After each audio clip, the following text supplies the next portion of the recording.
early 90s, a young game director named Masahiro Sakurai got to work on a game about a pink fluff ball who was always very hungry. Originally a placeholder character till he came up with something better, the creator ultimately looked into those beady eyes he drew on Kirby and realized he couldn't let him go. Since its inception, Kirby has become an iconic staple in Nintendo's expanded roster of characters, appearing in spin-offs and other crazy exploits. So join us as we delve into the history of food. Kirby. Hold on to your butts. Kirby's Dream Land, 1992. Kirby's first adventure was released on Nintendo Game Boy and followed the title character on a quest for stolen food. That plot sounds very familiar. The game introduced many key elements that have become series staples, such as sucking in enemies and his floaty jumps, but surprisingly his copy ability didn't show till his second appearance. A funny tidbit, Kirby appeared white on the North American box art because the stupid Americans based their promotional material on the Game Boy's grayscale visuals. Of course, Kirby is actually pink, but if it was Miyamoto's way, he would have been yellow. The game sold 1.3 million copies and was well received, with its only major criticism being that it was too short and too easy, just like Warlow. Kirby's Adventure, 1993. Kirby's next adventure appeared on Nintendo Entertainment System, and it is often hailed by many to be the best in the series. The game introduced Kirby's copy ability, which allowed him to duplicate the powers of his enemies, a feature which has remained in every incarnation of Kirby since. It also introduced a Meta Knight who fights you using his fancy sword and dance moves. The game featured some of the best graphics yet seen on the NES, rivaling that of the Master System, which was supposedly the more technically superior system. It received widespread critical acclaim, with GamePro even calling it one of the best 8-bit games ever. Kirby's Pinball Land, 1993. Kirby's Pinball Land was, you guessed it, a pinball game for the Game Boy, using an idea that was probably nicked from Sonic Spinball. Kirby featured as the ball you knocked senseless around the table. It received mostly positive reviews, but the Game Boy screen was considered too small for weary eyes. Kirby's Dream Course, 1994. Kirby took a hand at golf with this SNES game. Well, actually he didn't, because once again, he was the ball, taking abuse because of his spherical body shape.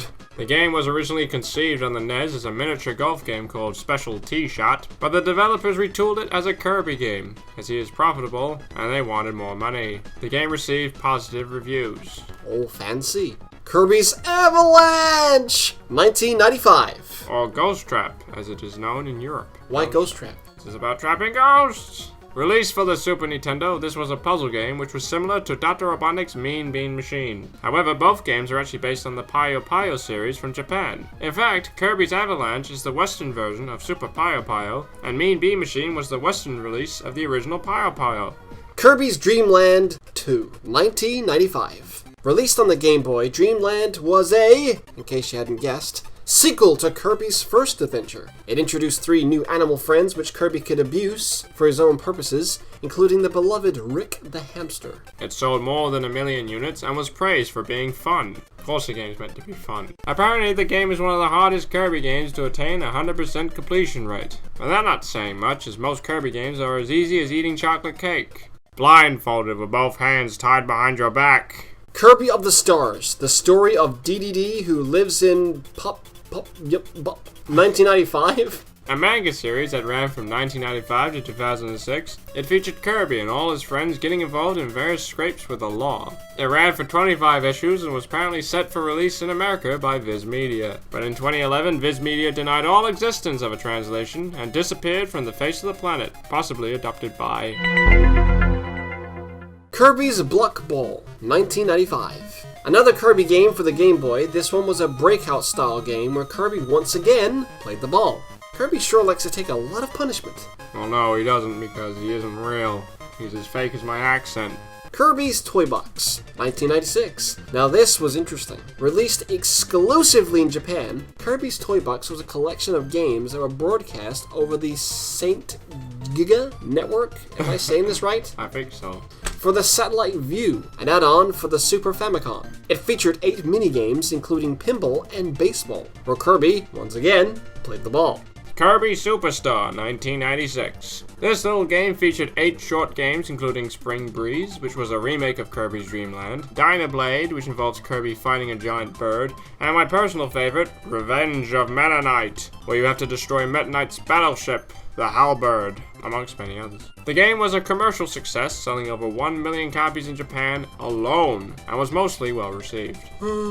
Kirby Star Stacker, 1997. Another puzzle game featuring the pink fluff-ball. This was the first original Kirby puzzle game to be released, even though its gameplay is similar to Dr. Mario. And Mr. Big Shot Tetris. Kirby's Dream Land Free, 1997. Kirby's third Dream Land adventure came to the SNES instead this time, which meant it looked like a Douglas Sirk film with all its eye-popping color. Oh, Mr. Kirby. Yes, Mrs. Scott? Well, I was just thinking. You've changed your mind? The game didn't really add any new elements to the Kirby formula, but that didn't stop it receiving positive reviews. The game was unfortunately never released in Europe because Nintendo for Europeans had a fear of the color pink.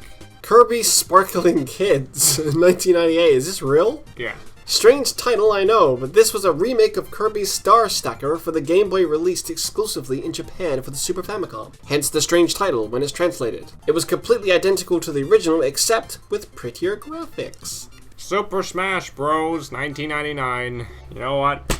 I'm getting tired of talking about Smash Bros, so let's be quick. Kirby appeared as a playable fighter in the first Smash Bros. Okay, done. Let's move on. No! Wait, just quickly, this was also his first 3D appearance. Kirby 64, The Crystal Shards, 2000. The title kind of reminds me of The Dark Crystal.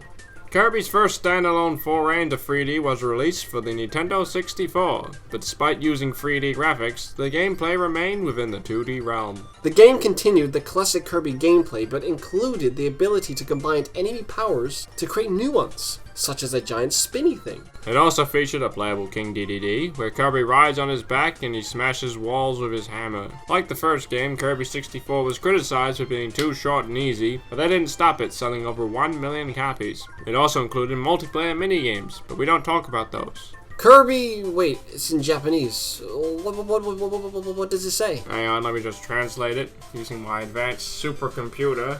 Okay. Ah, there we go. What's it still say? It says Kirby Tilt and Tumble. I can't pronounce that. Kirby I can't say that. 2000. It was released in 2000. This was a puzzle game released for the Game Boy Color, which involved tilting your handheld to get Kirby through various obstacles. Yep, that's right. The cartridge came with a built-in accelerometer, which allowed the magic to happen. It received mostly positive reviews. Usually we'll end on some sort of cliffhanger to whet the audience's appetite for the next part, but since Kirby's history is fairly consistent, we'll give you this.